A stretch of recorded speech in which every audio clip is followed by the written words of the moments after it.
We saw that during COVID, that people, despite everything else, stayed away from their families, their small children, their aged parents, and yet helped others in the community go through and live during COVID. Would that have happened in normal times? Don't know. Would that have set an example for us to understand how important the resilience of the workforce is? Yes, it did.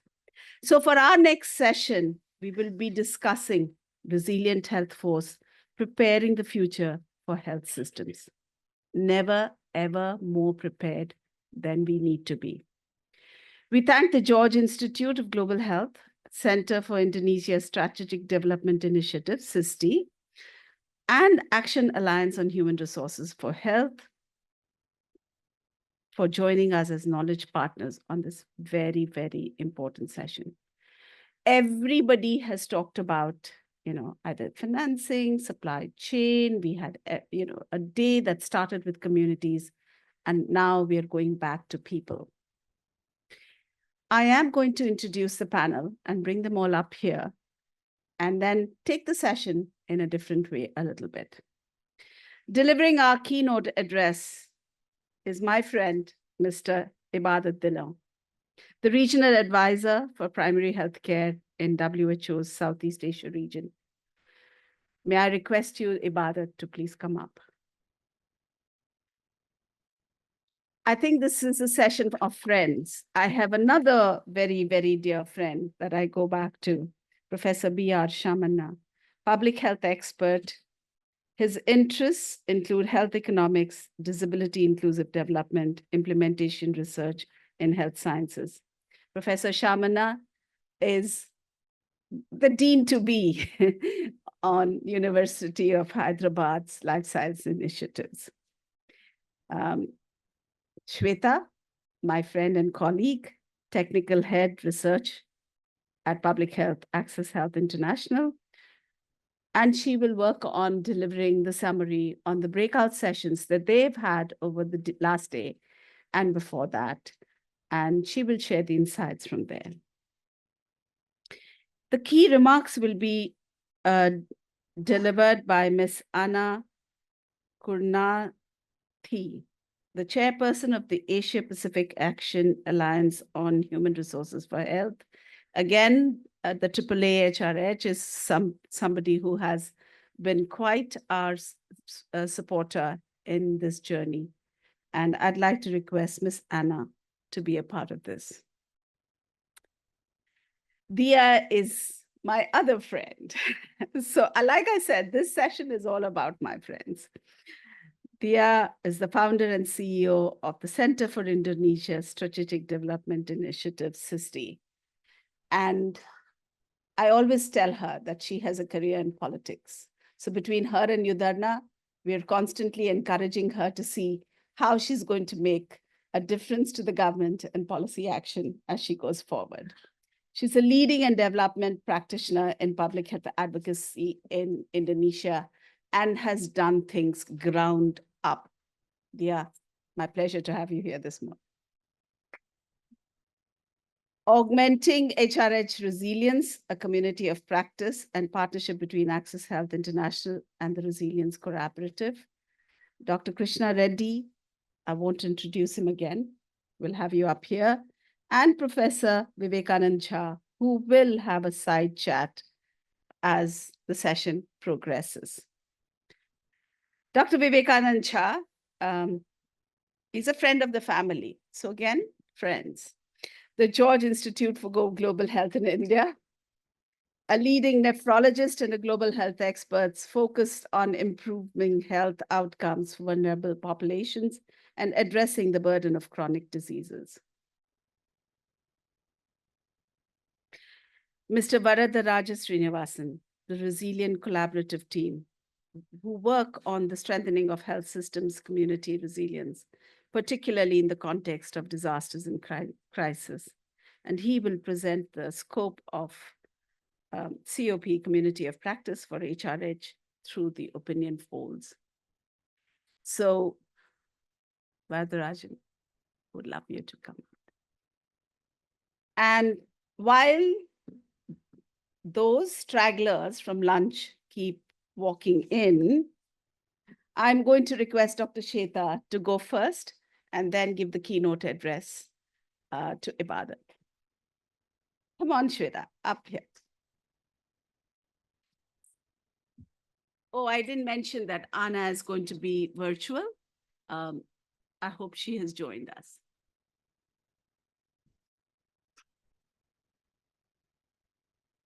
Thanks, Uma.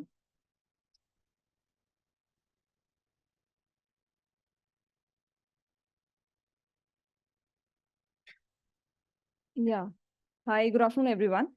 So basically, I'll be presenting insights from the HRH breakout room sessions that we have yesterday. So the first session was done in collaboration with ISD. That was around hands-on session about supportive supervision of community health workers. Basically, a hands-on demonstration was given around 3 major tools that were involved. The first is Poshanto observation tool, which is basically around evaluating how community health workers implement those services in the community.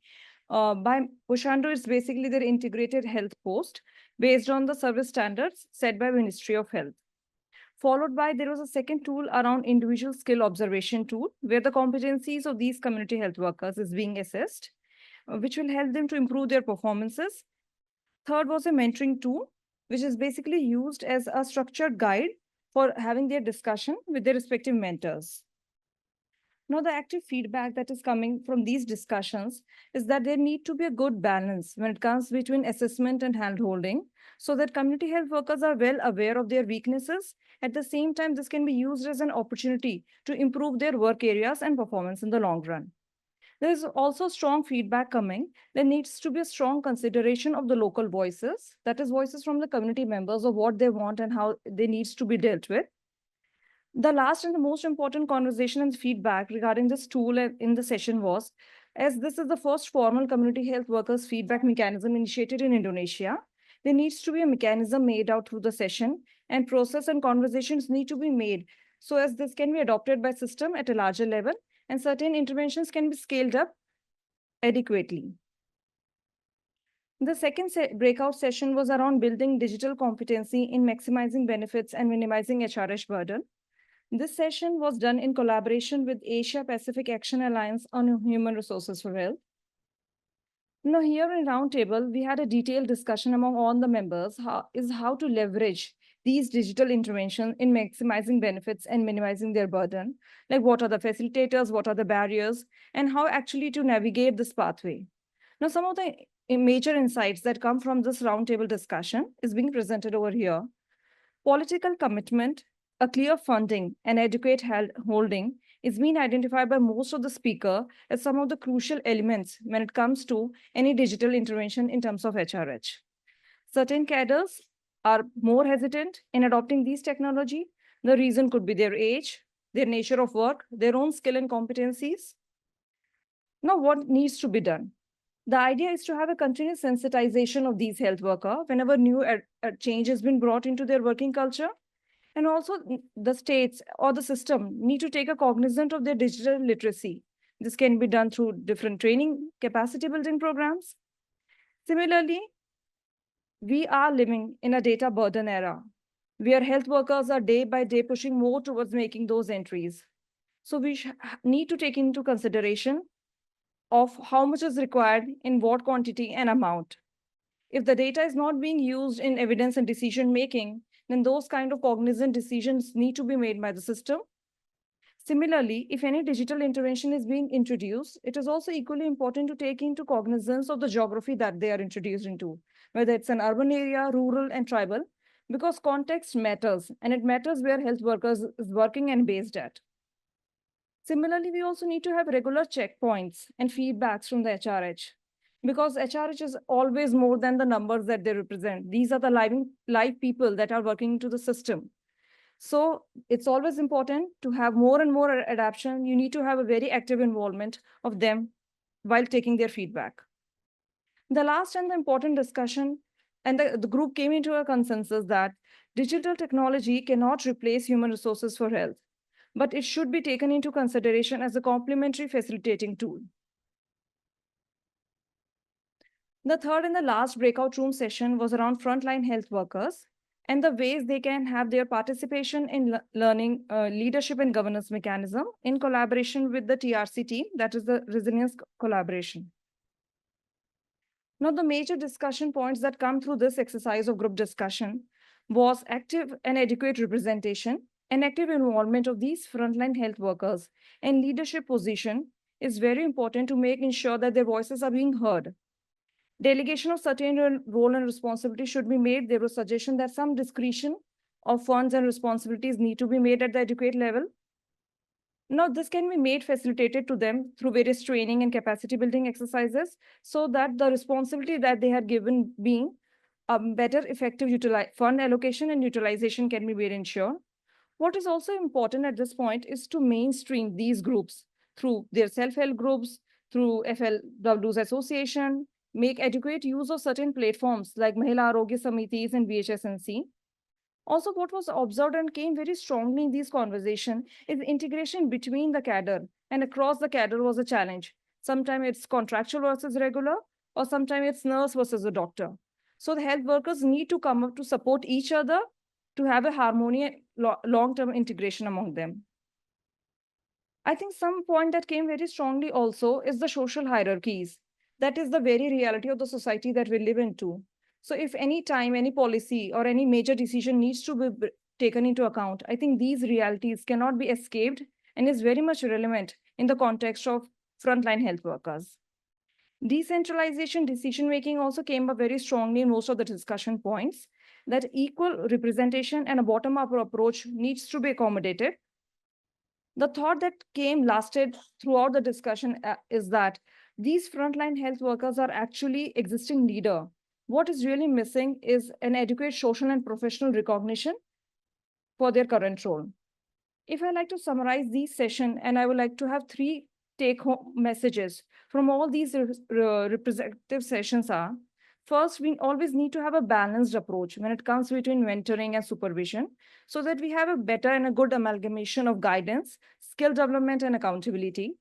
Similarly, similar to any other intervention, HRH digital interventions also need to be inclusive, iterative, and human-centric.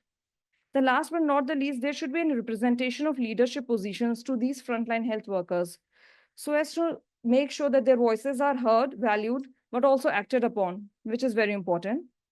Last, I would like to take this opportunity to thank all my knowledge partners. Thanks for being a great support throughout the sessions. Thank you.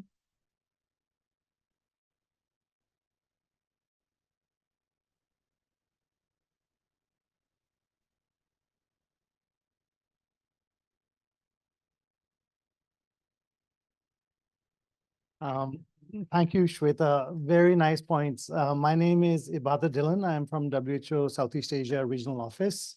It's really an honor and privilege to be here present. Dr. Reddy, Uma, Access Health, fellow panelists, and the knowledge partners who contributed to the summary that Shweta gave. It's, if I had to put 3 points that are the most important, I would put the 3 points Shweta put forward, which is mentoring, human-centered, and digital. Mentoring, human-centered, and team. And I think that really I will take much longer to come to the same 3 points that Shweta put forward in front of you. So next slide, please.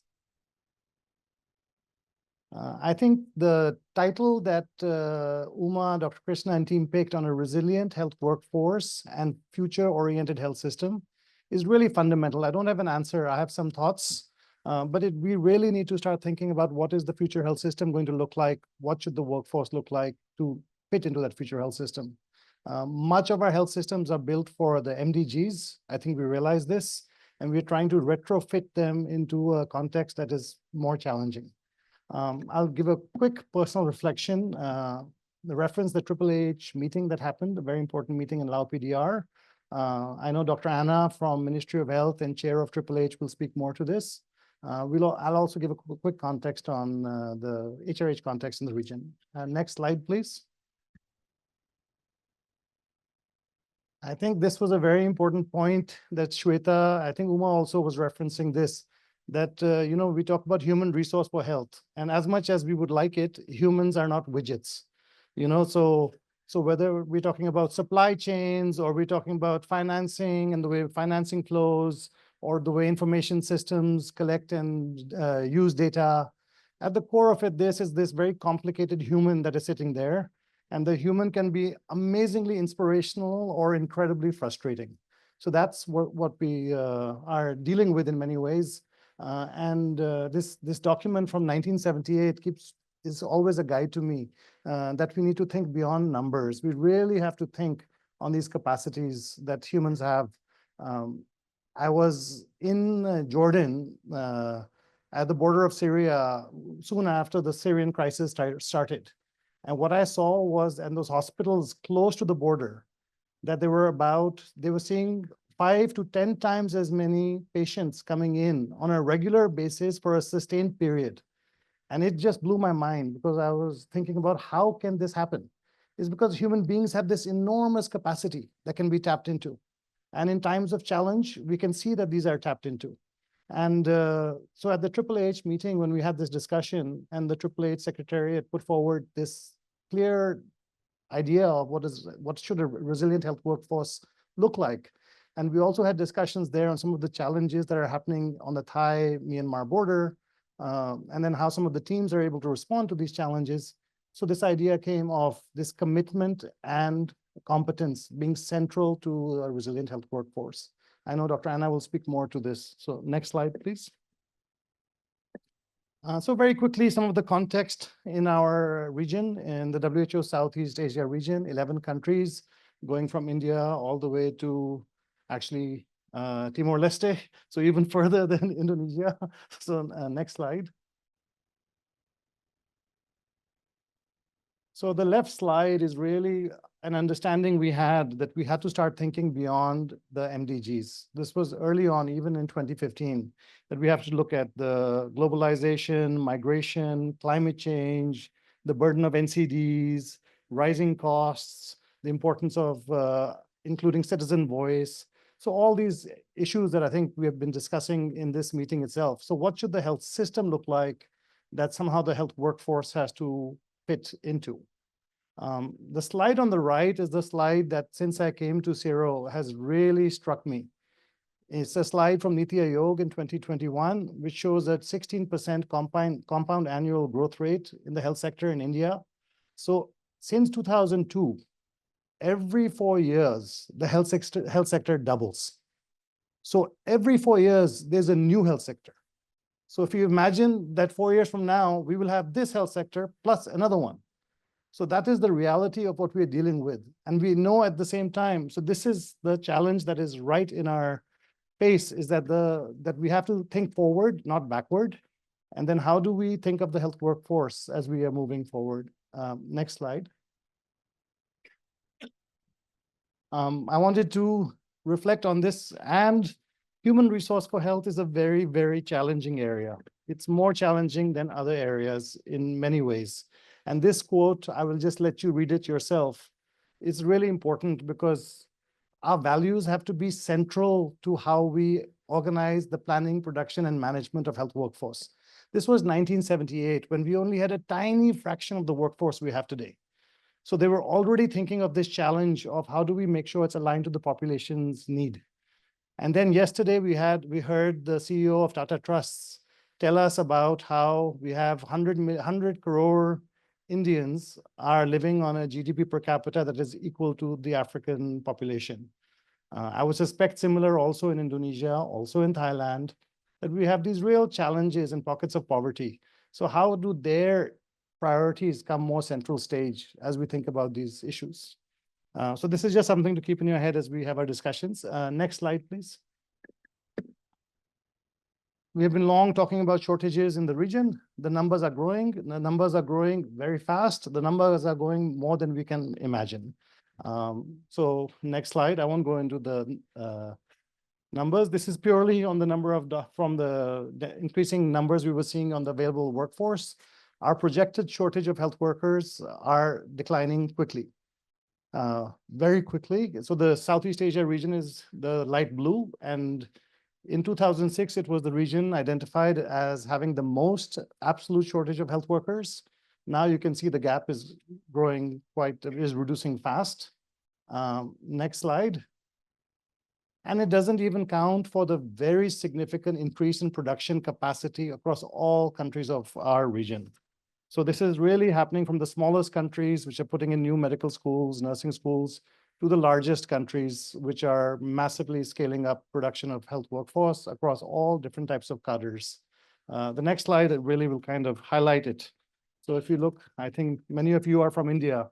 So this is just to show that India, as of end of last year, had 115,000 MBBS seats per year, 500,000 pharmacy seats per year, 350,000 nursing seats per year. So these people are going to come into this market. It is huge in scale, and we did some back of the envelope calculation. All 38 OECD countries combined for medical doctors, the most expensive group to train, have a production capacity of 160,000. So if you look at Zero, already we have reached probably 11 countries of our region, if you count Indonesia and Thailand, close to what all OECD countries are producing together. And so these numbers will just grow and grow in the years ahead. So it is something to think about. So how do we align this production to the population health need? And I think this is really fundamentally the challenge that we are faced with. Next slide. We often talk about distribution. I think distribution, it's important to look geographically, but also by the levels of care, because we talk about resilience and how the PHC system has to be strong and how the workforce has to be strong closest to communities. Most countries, we're still heavily loaded towards secondary and tertiary care. So this is another big, especially the major professions. Next slide. And a lot of efforts have been put into place to how do we ensure that we are able to recruit and attract health workforce into our rural areas, into our underserved areas. I think Dr. Dia is here. The Nusantara Sehat program is really a very interesting program that is important to mention, and hopefully she can also mention it, but there's a lot of learning there as well. Next slide, please. And really, I think this idea that it is more than just the doctor, nurse, midwife. We talked about the frontline workers. And again, this is a quote from 1977. And I don't know why I like to read old WHO documents, but there's some interesting things. But this reminded us also what happened in COVID, that we have spent so much time thinking about how do we distribute the workforce instead of thinking about what needs to be done, who is there, how do we capacitate them, how do we reward them, how do we count them. So I think this slide on the left really points to just the millions of village health workers, community health workers, cadres, volunteers, paramedical, allied health workers, traditional medicine, who are present in our societies that we can maximize for these functions. Next slide. And I think, again, your point, this is from Meghalaya, CPHC document. Dr. Sundar, who was here earlier, built this together. How do we create this feeling of team? When we had a regional HRH meeting, how do we have competencies for the team, not just for the individuals? How do we have roles for the team?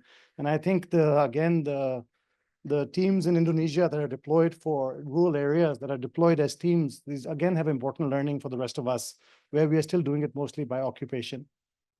Next slide. So distribution discussed, quality, very big. Many of you will have known Professor Jishnu Das. He's a academic, head of health for MIT JPAL lab. He really highlights that this challenge of quality is something we cannot ignore. There is a challenge, we have to think about it. It may not be to the scale that is represented here, but these are tens of thousands of standardized patients who are getting either incorrect diagnosis or unnecessary treatment for basic conditions. So this is a reality we have to really consider. How do we build the competence of these groups? How do we do competency assessments? How do we do mentoring? How do we make sure that the poorest amongst us also get to see quality professionals? Next slide. And I have taken far too much time, but 2 quick points I will point to of work we have done in our region. The first really on the review of regulatory reforms. Across countries of our region, we've had very significant reforms in health professional regulation to balance the availability and quality of health professionals. So that is something that is unique in the Southeast Asia region. Dr. Oscar Primadi, again from Indonesia, led this review for us. So that is the first bit. The second bit, which was slightly strange for us, but it hit an important point, that we cannot just think of clinical quality, we also need to think about empathy. The dean from University of Colombo, which is a very renowned university for us in our region, told us about this young generation not having the same empathy as older generation had. So how do we bring this in? And so we had a discussion on how do we include humanities, medical humanities, health humanities into health professional education, both in and pre-service, to somehow build more empathetic health professionals. So those two things, next slide, so I'll finish quickly. This is just the various reforms. I think many of you will know that India has reforms, but Indonesia has had similarly huge reform of regulation. Next slide. The health humanities, I won't go into it, but it is, I think more and more we see the relevance of it. Children in our areas, there was a piece done on the anthropology of AIM students, where children from 12 to 18 are studying sciences and are graded to the 4th decimal point, and then have to treat the most indigent amongst us. So how do we actually bring some of the understanding of the communities into our curricula? Next slide, please. And finally, we had Royal Tropical Institute and UNPAD Indonesia review our decade of health workforce strengthening. And I think much of what Shweta said was very clear to us. We have to somehow imagine the future health system and think of the workforce needed to fit it. We have to transform increasingly available workforce into accessible, quality, people-centered services. So how do we do this? Data, govern. And finally, very important for us, for WHO, is how do we promote partnerships within the region and between regions. And I think thank you to Access Health and HHH for actually being our lead for helping us do these things. So thank you.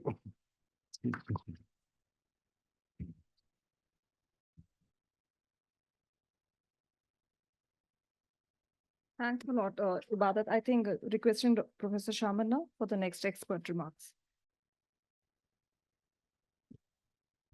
Good afternoon, everyone, and it's a pleasure to be invited by Dr. Reddy, Uma.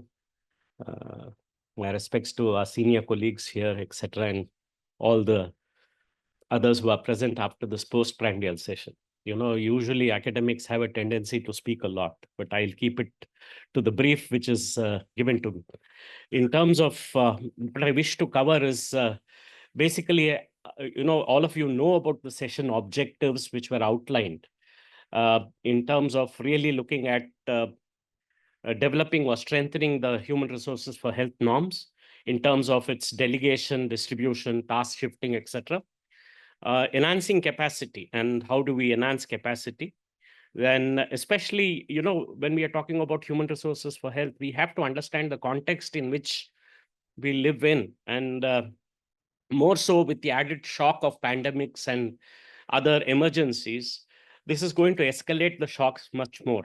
And hence, I think the governance, regulatory frameworks, working conditions, career advancement, you know, protection of physical and mental health. I have a PhD scholar of mine who is working on violence against healthcare professionals, and it's perpetuated after the COVID pandemic. And the system doesn't have mechanisms to protect people, and they are left to their own devices and they have to fend for themselves.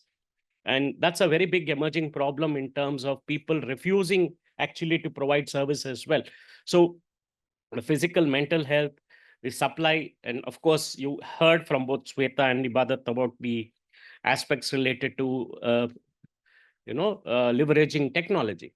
Let me place in context what I wish to speak in the next 2 minutes in terms of really, these are universal problems. When I say universal problems, more pronounced when it comes to the low and middle income countries, as well as the global south, as we would like to call them. First and foremost, in terms of numbers, there are very few numbers in many countries, and where there are numbers which Ibadat displayed just now, at least in the Southeast Asian context, it's about the distribution in terms of both understaffedness as well as distribution. Many countries and many entities do not have a system for scientific workforce planning. And there's absence of data. At the moment, as we speak, we don't know how many doctors exist, how many people actually practice, how many of them are in the Western systems, how many of them are in the Ayush systems, etc., even in this country.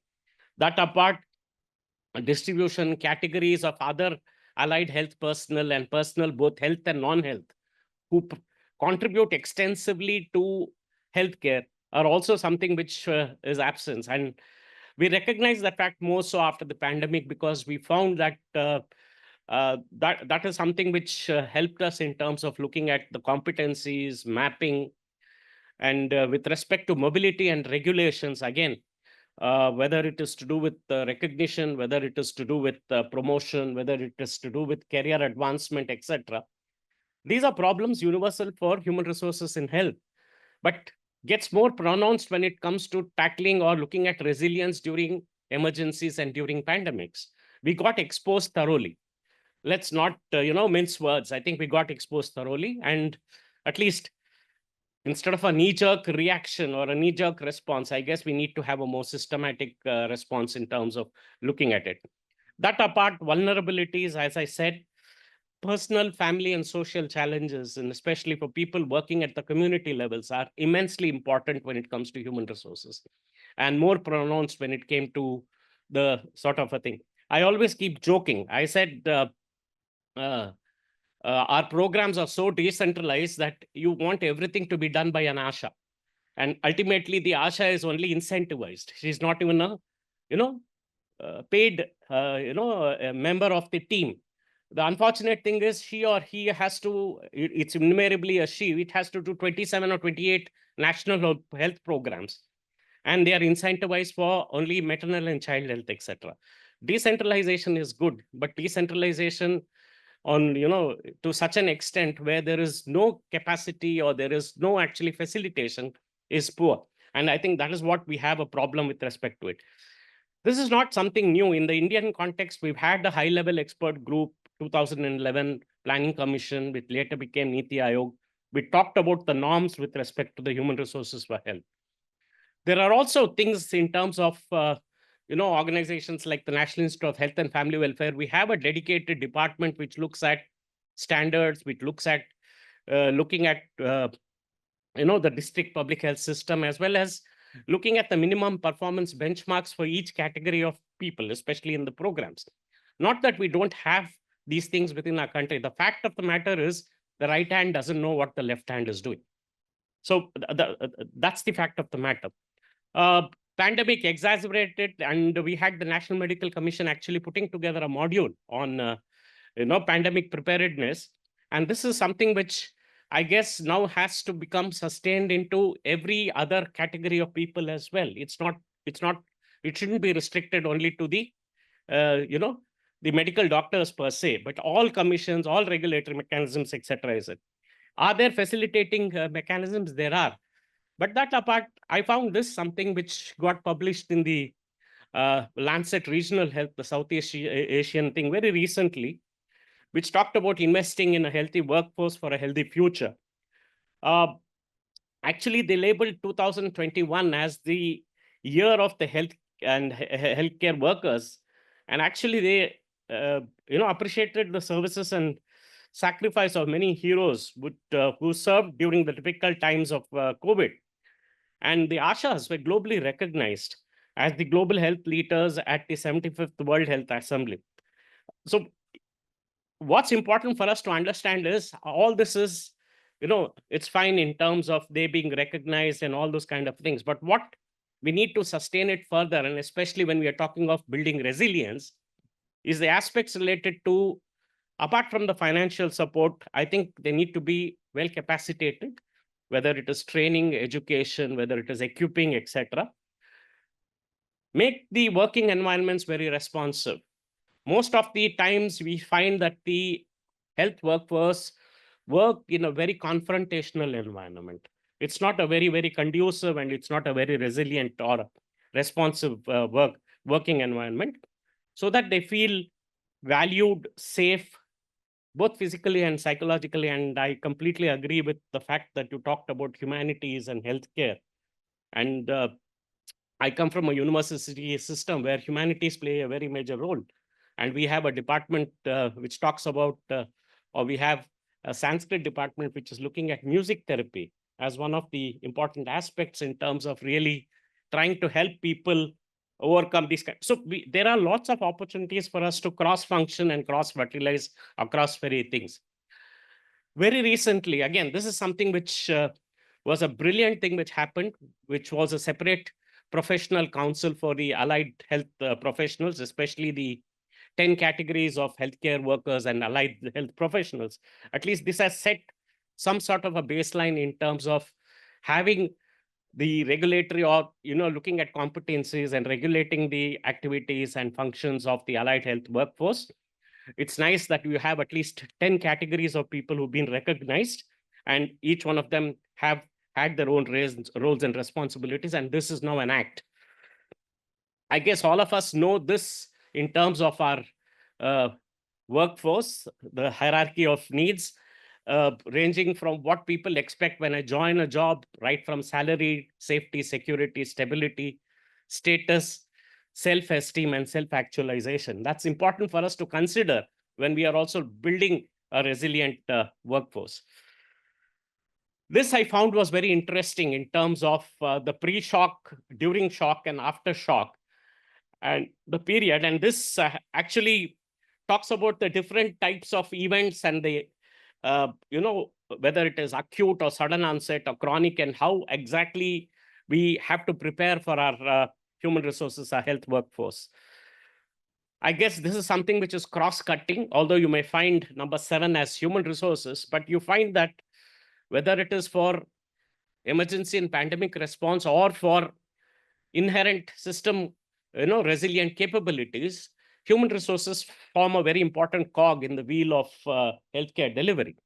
And we need to recognize that all of these are things which need to support human resources for health as well. They are cross-cutting and across the board. And so let's recognize that there are certain capacities which needs to be facilitated. Ibadat spoke a lot about this. I won't go into the details, but I just want to let you, with this last slide of mine, where I thought it's important for us to consider adaptations, especially when it comes to situations like the pandemics and the emergency preparedness. Meaning, first and foremost, I think we need to understand that there are transitions happening, whether it is demographic, whether it is epidemiological, whether it is nutrition. There is a lot of changing demands and transitions which are happening, and we need to be sensitive to this aspect. There is also a demand and supply mismatch, and the issue of task sharing, task shifting, cross-functional skills, multitasking, reforms, etc., etc.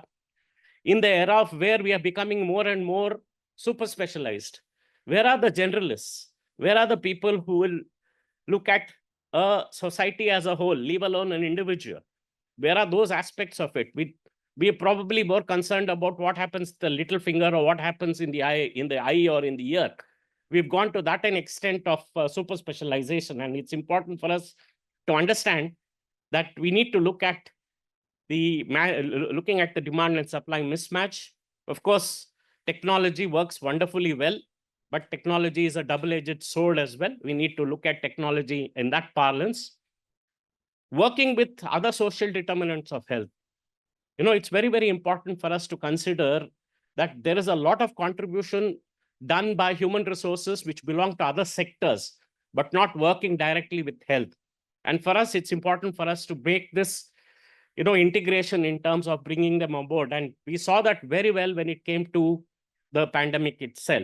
And that gave us a sort of framework on which we can work on. Of course, clinical decision support systems at each level, very important.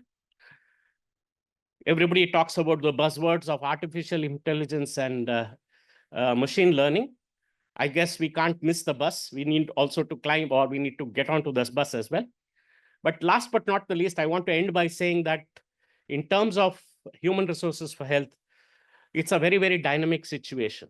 It's a work in progress. I think we need to evolve whether it's our plans, whether it's our policies, or whether it's our strategies for human resources for health.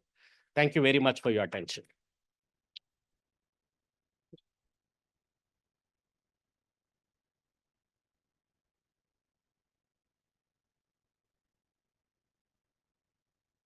Thank you, Professor.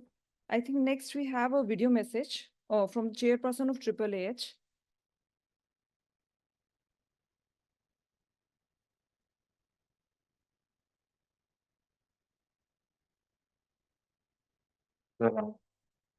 We have the annual Conclave Committee, Asia Pacific Action Alliance on Human Resources for Health, or AAAH Secretariat. Hello, everyone.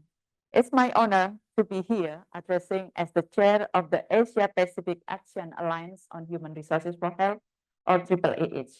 We are a regional partnership mechanism established in response to the international recognition of the need for global and regional action to strengthen country health workforce planning and actions. Recently, our network conference in 2024, focusing on the resilient health workforce through building digital competency in maximizing benefits and minimizing its burden.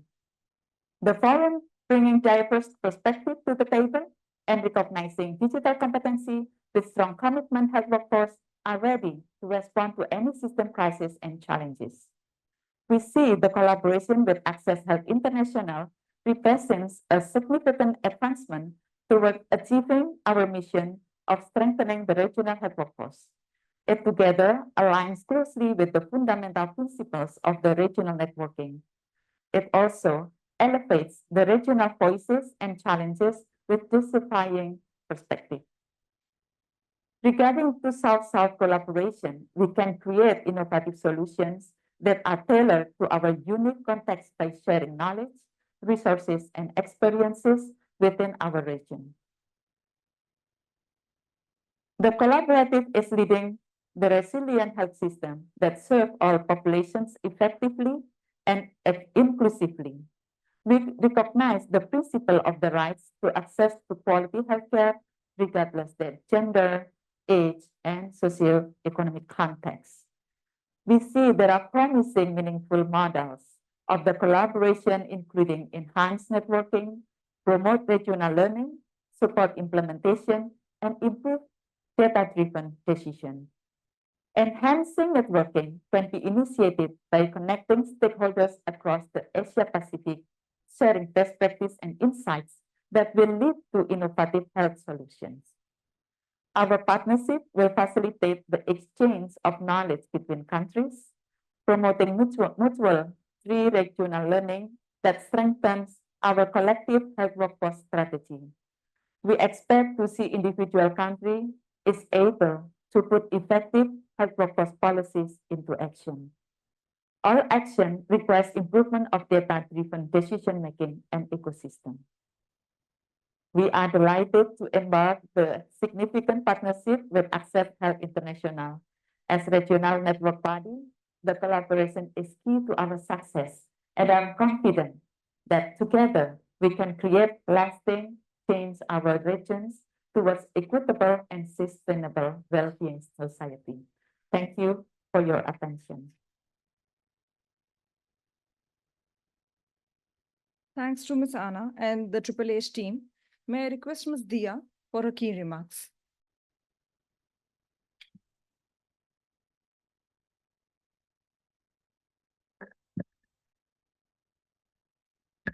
Good afternoon, colleagues here, and congratulations to Access Health for hosting your third, I believe, annual conclave. CHISD has been very fortunate to be able to participate since the very first one. And now we are in the third one already. So congratulations, Dr. Reddy, Uma, and the whole Access Health International team. Thank you also, Ibadat, for mentioning Nusantara Sehat and the initiative in Indonesia. Your comments actually have made me think about, we have come a long way in HRH. That used to be in my conversation with Shweta earlier before this panel, I said that HRH tends to be neglected, an area of research that was previously left behind. I think WHO produced so many references, the ones that Ibadat pointed out at the regional level and also the global level, the 2030 Global Health Workforce reference. That was very, very good, very visionary. You see some quotes came from 77 and 78, but it was not regarded as seriously because when we see health system, we see a system where it operates. We forget that to actually operate that system, we need humans, skillful, highly expertise, highly knowledgeable, have callings and humanities with them. GSD started our endeavor in the health system and health workforce work since 12 years ago, short of 13. At that time, we sent the proof of concept model to the national model that Dr. Dillon has pointed out earlier. That national model is called Nusantara Sehat, and the preceding model was called Pencerah Nusantara, where we sent teams, 7 teams, to hard-to-reach areas to prove a concept that no health worker can work alone. They have to work in teams, and they need, and it's absolutely crucial for them to work together with communities and with policymakers on the ground.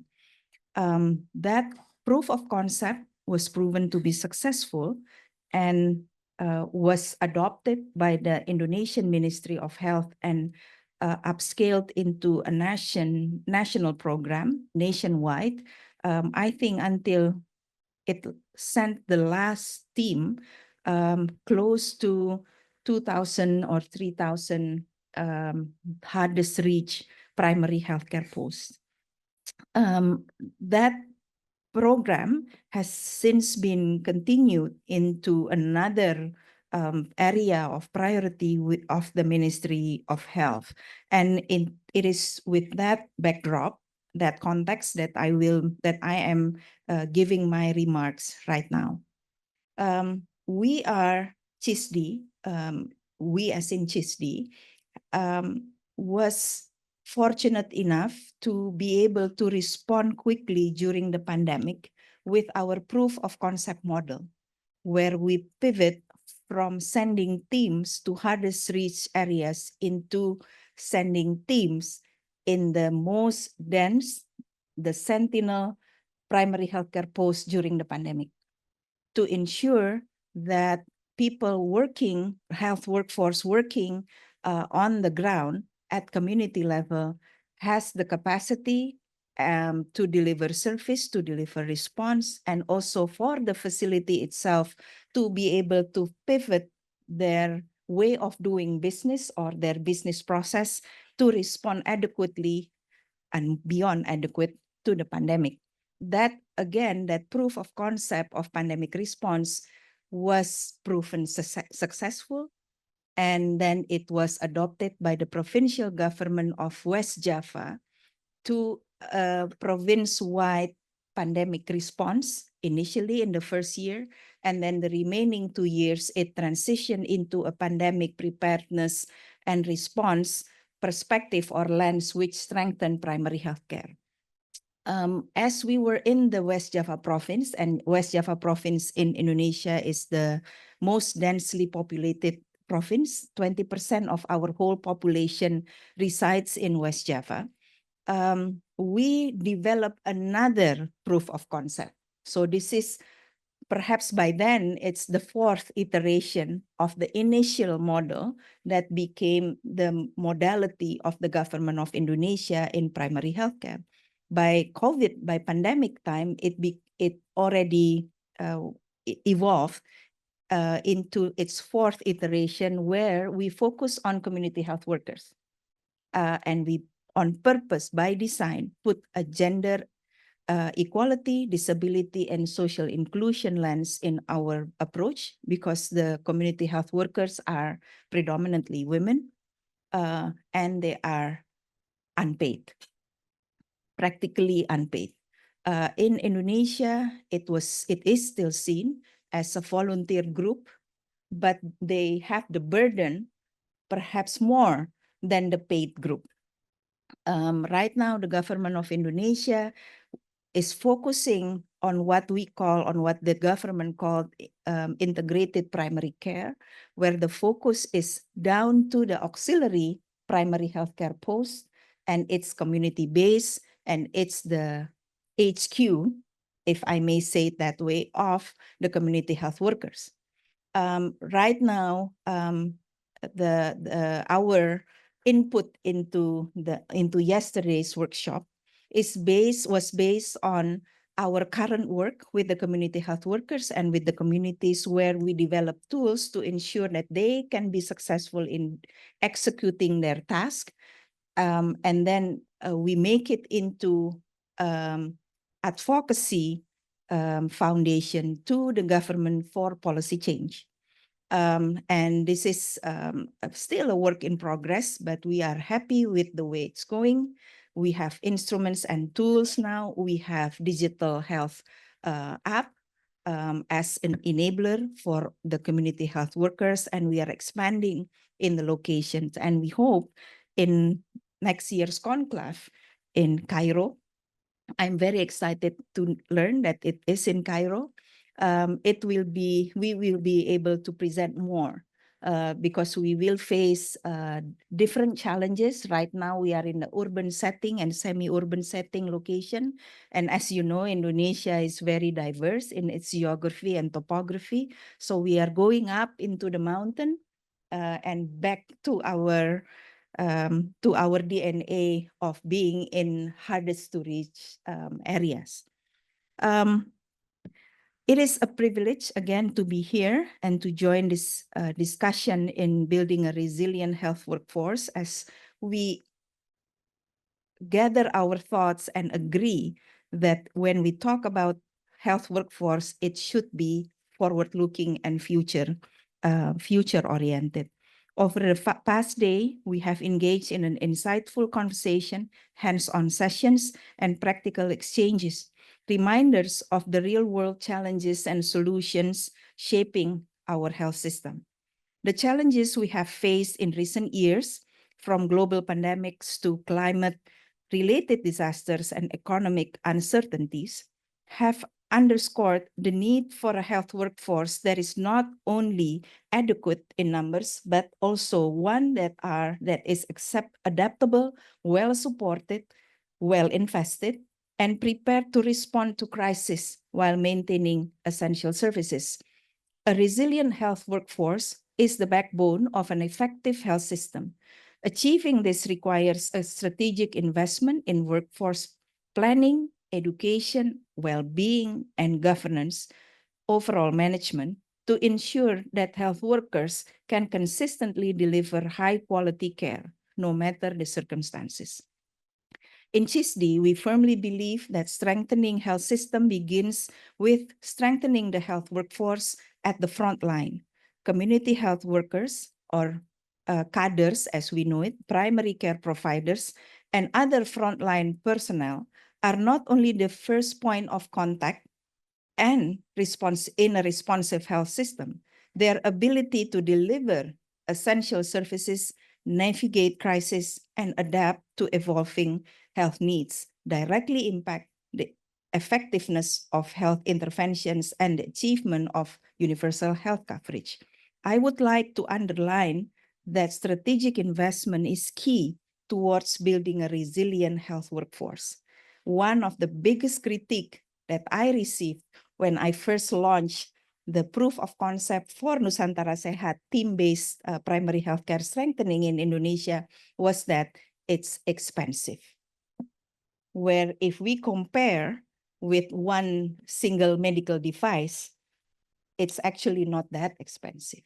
And we are investing in human capital, which will build strength and will build the resilience of the health system itself. CISD is committed to advancing solutions that empower frontline health workers. Through supportive supervision, capacity building initiatives, and evidence-based policy advocacy, we work to ensure the health workers receive the tools, guidance, and recognition they need to perform effectively. By prioritizing their well-being, professional development, and systemic integration, we are not only strengthening the workforce, but also reinforcing a health system that is resilient, responsive, and capable of withstanding disruptions. Yesterday, during our breakout session, we explored the critical role of supportive supervision for community health workers. Supervision is not oversight. It's not helicopter view of what the other ones are doing. It is about empowerment, guidance, and ensuring that community health workers have the tools and support they need to provide quality care. Effective supervision fosters motivation, skill development, problem solving, enabling community health workers to navigate the complexities of frontline service delivery. Beyond supportive supervision, we also delve into the importance of building a digitally competent health workforce. Technology and digital tools are the present, and we cannot shy away from that. It is transformative to how health workers deliver care, access information, and engage with communities, ensuring that health workforce is equipped with digital literacy, telemedicine capabilities, and data-driven decision-making skills is essential for improving service efficiency, enhancing health outcomes, and strengthening the overall health system. Furthermore, we examine leadership and governance in human resource for health management. A critical pillar in building a workforce that is not only adequate in numbers, but also well coordinated, accountable, and continuously supported. Strong leadership ensures that workforce policies align with health system goals, that investments into the health workforce are sustainable, and that health workers operate in environments that prioritize their well-being and professional growth. This discussion reaffirmed an essential truth. A resilient health workforce is not built in isolation. It requires strategic planning, collaborative leadership, and continuous investment in supervision, digital transformation, and governance. As we reflect on these insights, we must ask ourselves, how can we translate learnings into concrete action? How can we ensure that frontline health workers are equipped for the future, not just the present? The answer lies in our collective commitment in strengthening health system through workforce resilience at every level. Let us move forward with urgency and purpose, ensuring that the health workers who sustain our communities receive the support and the recognition they deserve since long ago. Let us take this opportunity to reaffirm our commitment to investing in a health workforce that is prepared for the future, one that is resilient, responsive, and ready to meet the evolving needs of our communities. I offer you a clear path forward. Building a resilient and future-ready health workforce requires collaboration, innovation, sustained investment, and learning across 5 interconnected key priorities. One is workforce adequacy and distribution. I really like the graph that you show, Ibadah, that the production is actually, the gap is declining, it's getting smaller. Second, capacity for crisis response. And third, health workers' well-being and retention, their safety and security included in it. Fourth, digital transformation and innovation. And 5, stronger governance and sustainable financing. Equitable access to healthcare depends on a well-planned and well-distributed workforce. We must strengthen workforce planning and deployment to ensure that health workers are positioned where they are most needed. I think this demands perspective is sometimes overlooked because people think if we give them the health workforce they need, then it will automatically be utilized properly. However, from the demand side, we need to also train communities and also public health officials that how to work together with a resilient and capable workforce. Second, the COVID pandemic exposed vulnerabilities in our workforce, highlighting the urgent need for scalable response mechanisms and support to handle public health emergencies while continuing to deliver essential services. It requires preparedness with an emergency frame of mind, surge workforce strategies, and investment in supply chain resilience and occupational safety. The third one requires the workforce is valued, they are protected and retained. We must prioritize fair compensation, mental health support, and safe working condition. I remember when we first launched this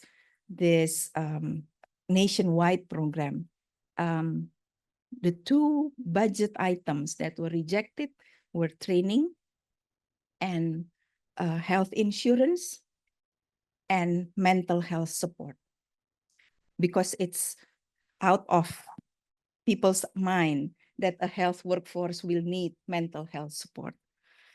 The fourth item is using technology. It is an enabler, a powerful one, to increase efficiency, accessibility, and workforce capacity building. We must harness digital tools from telemedicine to AI-driven diagnostic to e-learning platform and workforce management system to enhance service delivery and support health worker in real-time decision-making. The fifth element, key component of this transformation is the integration of decision support tools that assist health workers in diagnostic accuracy, treatment planning, care coordination, and others. These tools are powered by data analytics, machine learning, and evidence-based protocols. This will ensure that the frontline workers can make informed decisions efficiently, reducing errors and improving patient outcome. However, digital transformation must be inclusive and equitable, ensuring that all health workers, regardless of their location and level of expertise, have access to the training and infrastructure needed to leverage technology effectively.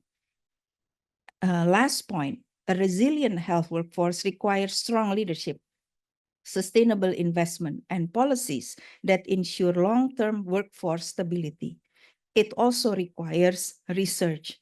In order to make future-oriented policy, we have to establish the baseline. So I totally agree that while policies are evolving, we need to stop right now and make a model to see the future. I think that is key to anticipate the evolution and also the growth in countries such as Indonesia, India, and other countries in the Zero region. This action, of course, will include government, development partners, and policymakers to work together and secure financing for our health workers' education, training, and retention, while also ensuring that governance structures support workforce accountability, efficiency, and continuous professional development. A health workforce strategy cannot be an afterthought. It has to be with intent. It must be at the core of national health policies and financing frameworks. I thank you.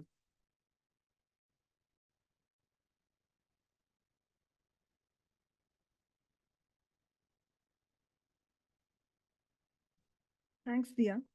I think it gives me an immense pleasure to officially announce an active partnership between GLC for HSR under the aegis of Access Health International and the Resilience Collaborative. To mark this moment, I request Dr. Krishna Reddy to have his opening and key remarks. Thank you.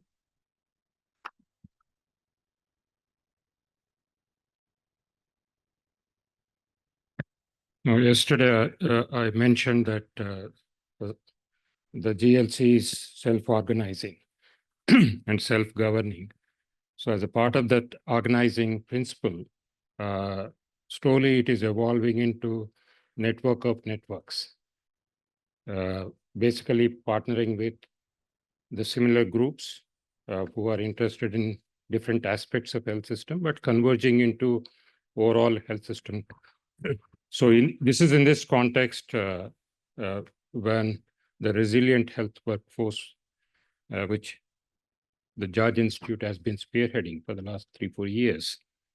So we thought there is a collaborative spirit for us to come together and then take it forward. And similarly, CHISTI, we have been working for the last 3 years, both in the primary healthcare space and now also in the human resource for health space. WHO CRO, part of the PHC forum. So I think slowly these networks, including another WHO one, which the next session will be talking about, the HIN network. So that is also now part of the GLC platform.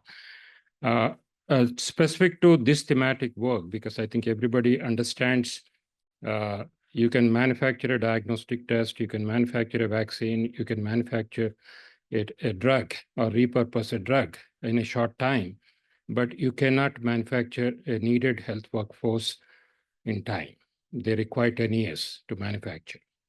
So that I think is the basic fundamental reason why a resilient health system has to invest, as Dia has pointed out, in the health workforce. And that asset is more valuable than all the equipment, all the technologies, and all the things.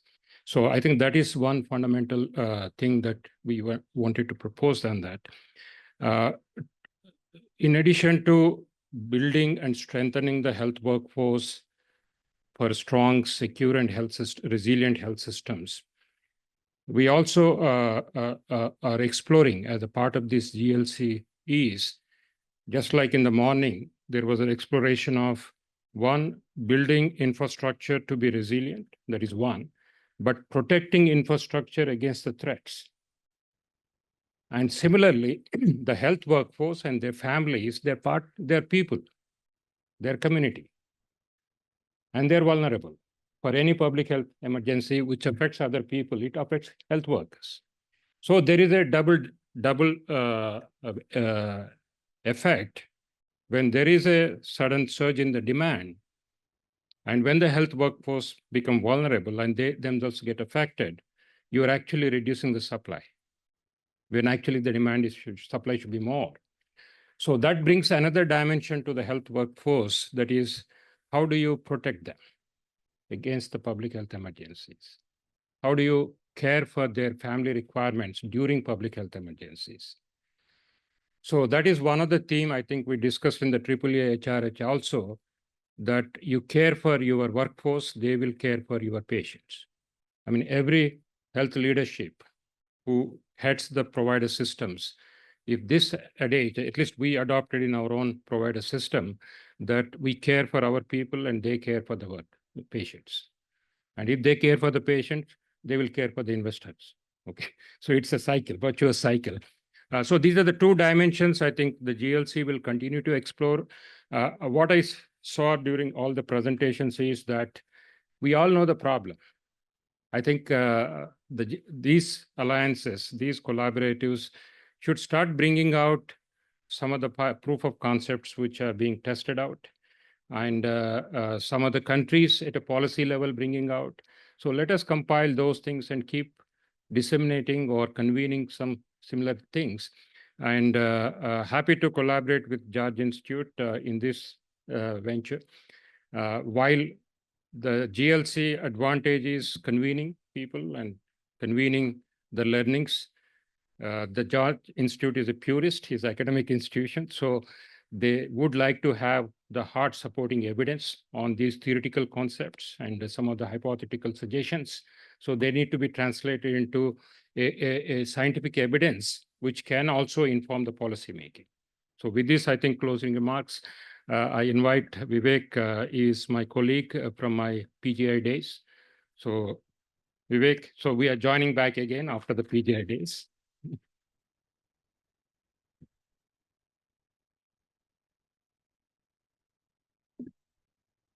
Thank you, Krishna Reddy. As I said, my old friend, and thank you to Access Health, and thank you to everyone here for bringing us all together and getting us on this platform. So if you'll forgive me, maybe I'll start with some personal reflections. And you spoke about our days together in PGI, and if I have your permission to date you, this was 40 years ago, right? And so, and why I say this is that when Dr. Dillon mentioned his experience of seeing a hospital in Jordan-Syria border, and that they were receiving 5 to 10 times the number of patients that they were expected to receive, that was the situation in PGI then. And that was the situation in many other public hospitals in many countries that are represented in this room then and now. So it's not new. And what kept those emergency rooms in PGI going? It was just the humans there, the people who worked at the junior most level, which were the residents, which were us, people like us. And so this is something, the human resource for health, this is not something that is new. It is just that we are rediscovering it. We are providing a theoretical framework around it now, and we are trying to approach it systematically. The fact that a human resource will provide the care to the patients and that we need to take care of that human resource, that is something new, right? We were simply expected to do whatever needed to be done without any consideration of supporting, that workforce. And again, in the same days, in our wards where we had more than 70 beds in one ward, there used to be just 2 nurses in the night taking care of those 70 patients. And they were all really complex patients. They were not straightforward patients. We are talking about one of the top premier institutions in the country, which attracts very sick and difficult patients. So I think this just brings us back to that old quote from the American Spanish philosopher John Santana, who said, for those who cannot remember history are condemned to repeat it. So we are repeating it in a way, so that really takes us to where we are today, right? And so we have a few slides. So that is what brings us to the George Institute. And if I go to the George Institute, so this is really about the George Institute. We understand, and I won't repeat these numbers, and we understand all of these numbers, that there is a huge shortage of healthcare workers. And that brings me back to another slide that Dr. Dillon said, where he showed that the number of healthcare people getting trained is growing. But I would draw your attention to the fact that this growth is really skewed, and the growth is mostly taking place at the level of medical graduates, right? And if you look at the number of other cadres of healthcare workers, I'm not sure they're keeping pace really. We know where the medical graduates will go. We all know that we have seen where medical graduates go. They try to go to cities or towns where they are likely to find it easy to live, and perhaps good facilities, etc. And so a large section of the population does remain still disenfranchised heavily from the kind of healthcare that they need. And for that, we will need to depend on, it was said that ASHA is supposed to solve everything, which happens to be true. But ultimately, they are the ones who will be really key to solving most of the problems, not ASHA just as one cadre, but I'm using ASHA as a generic word to sort of capture all the frontline healthcare workers. So we have a number of contributors to complexity. Again, this has been mentioned. There is polycrisis and deep-rooted systemic issues, and a large number of missing perspectives about which we have started to think now, gender, equity, participation, anticipation. These concepts did not exist until even 10 years ago, I would say, that's something really, and it's very important that we are now thinking about it.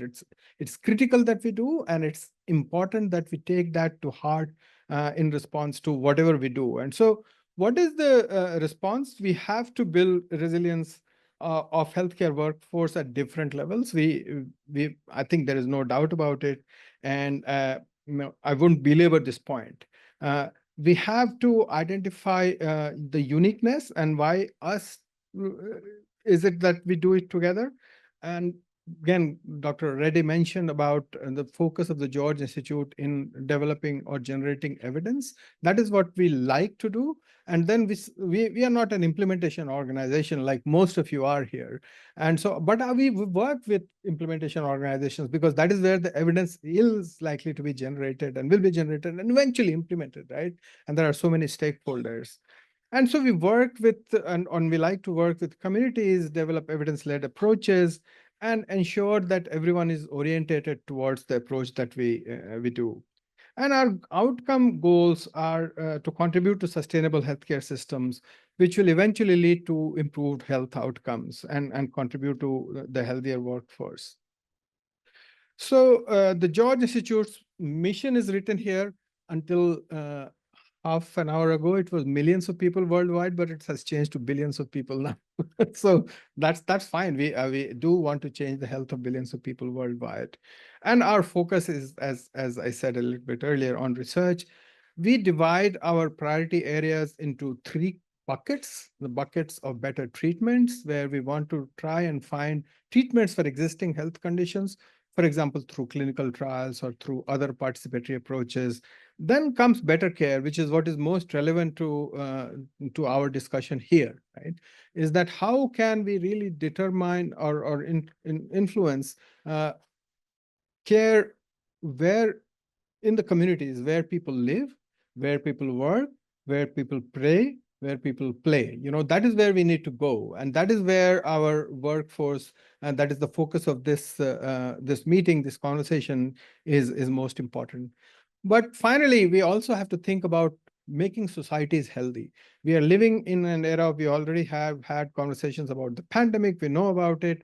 We are living in an era of strong environmental change, and that is going to have huge impact on the societies.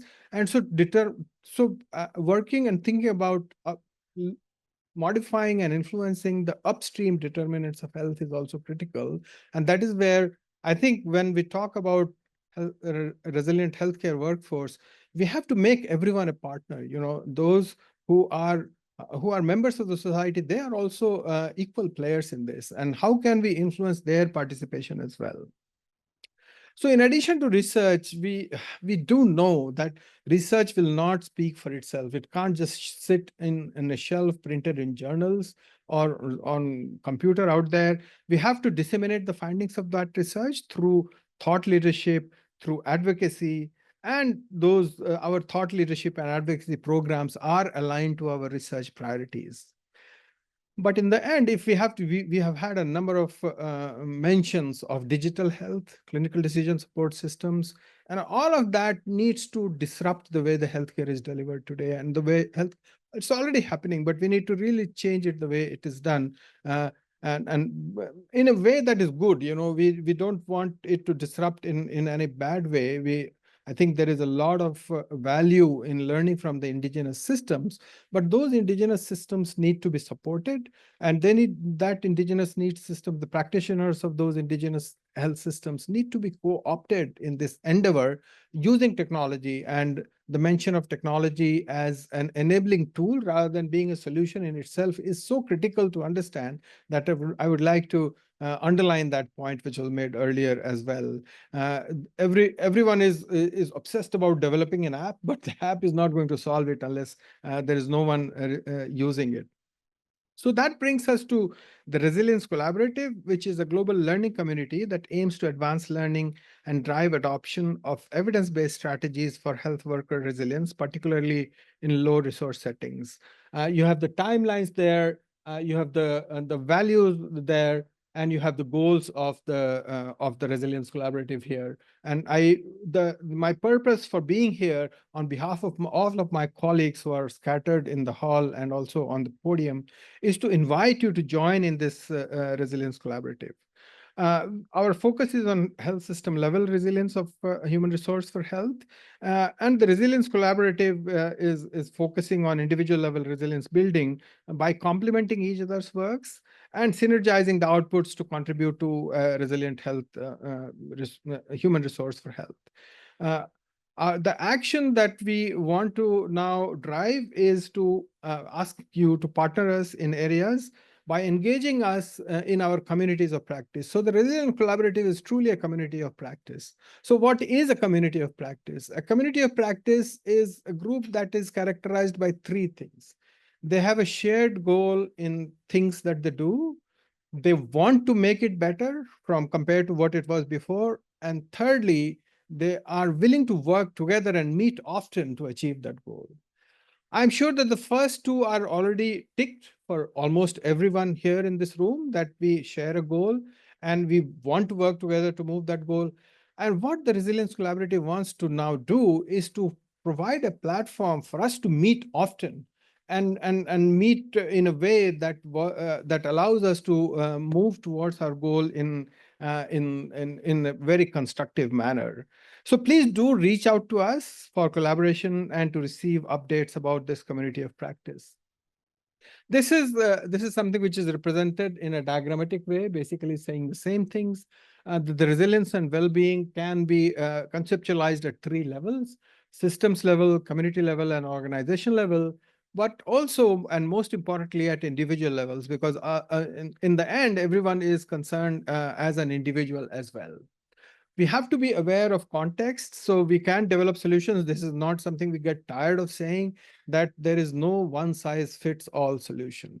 Everything has a context, and so we have to look at the various context, the factors that determine the context, and some of them are listed here.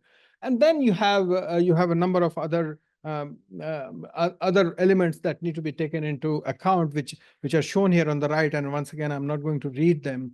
In case you're interested, we are very happy to share these slides with you as well. So please join us. You have the QR code in front of you. I will request you to take out your smartphones and scan that QR code, and this will give you an opportunity to actually reach out to the website of the Resilience Collaborative. And the members have the possibility of developing tangible collaborations for piloting, for research, as well as for developing solutions. We will together hopefully gain deep insights on the resilience at systems and individual levels also, and we will have access to knowledge resources, which is always better when we are able to share it with each other. So I would end by thanking all of you for your attention, for being here towards such a fag end of this meeting, thanking my friend Dr. Krishna Reddy, and thanking all the panelists here and everyone who is willing to join us in this collaborative. Thank you very much.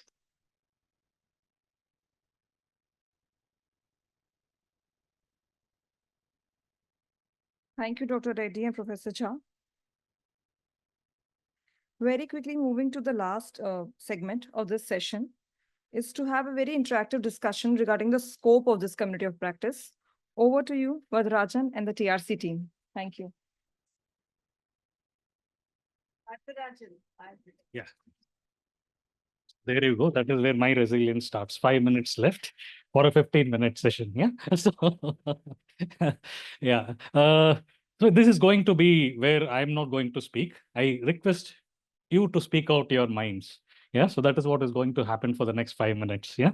So just to give a small context of where we are going in, I'm going to actually pull out from evidence. Remember, we are George Institute. We believe in evidence. Yeah. So, actually, I don't know how many of you had followed this story of one of the initial COPs or one of the first COPs that sort of originated for the human resources in health. It is that Global Health Workforce Alliance, right? So that is one of very nice examples of how a COP emerged and how it sort of took control of yours itself. And then it sort of transformed itself into the current way it works into the Global Health Workforce Network. I think it's one of very fascinating examples. And there is a publication around it. They said, like, what were the gaps that actually can come out of running or sustaining such a COP? So now looking at that, saying that, no, what they say is there needs to be a lot of flexibility in terms of putting the structures or the processes. That is one of the gaps that was identified, or probably that is one of the learnings we have from that exercise. And also just a very active communication strategies. We see that some of these COPs fade away because of poor communication strategies. And clear roles and priorities are very much important, and a clear membership focus on saying who exactly should be the members and what is that we are going to do as a value add to their lives and their journey within this profession. And also agree upon certain measured means for success. I think that was one of the major highlights that sort of came up as well. So now we will be projecting a set of questions. I won't call it polls. Moment you call it polls, it goes nowhere. So let's not call it polls. So this is basically for you to speak out your minds. Can we project the form? Yeah. So there you go. So you just log in and just please put in your inputs. Yeah. So please, everyone, pull out your phones. Yeah. Is it all accessible to everyone? Also, the people on the panel, I'm requesting you all to pull it out.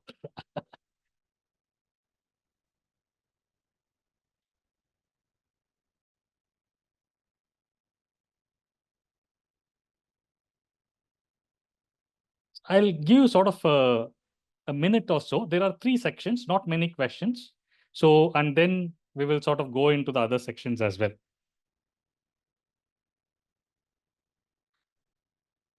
3 minutes. Yeah. So 3 sections.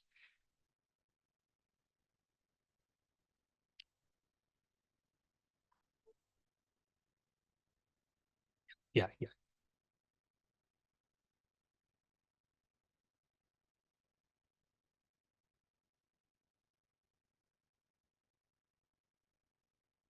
So while you continue to respond, I'll just add a little bit more of evidence that has come through. A couple of studies, they sort of indicate saying that, what ails the governance of such HRH efforts or such HRH COPs or community of practices or networks or alliances. So what they say is saying that, it is for us to succeed in terms of being able to improve our systems for human resources. It is important for people to have, like everybody in this network or in this ecosystem, to know about the actual health workforce literacy.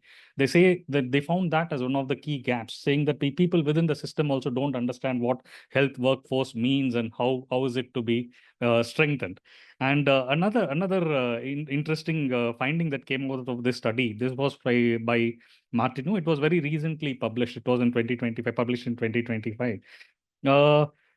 Saying that it also calls for action, or maybe calls for involvement of everybody in the ecosystem. I think that is going to be the key challenge going forward. I think when we run such COPs, when we run such networks, alliances, how are we going to the people, have the people from the front line effectively represent themselves and take their issues up at the systems level? So I think how are this governance structures going to be looking like, and how are those leadership structures going to be looking like?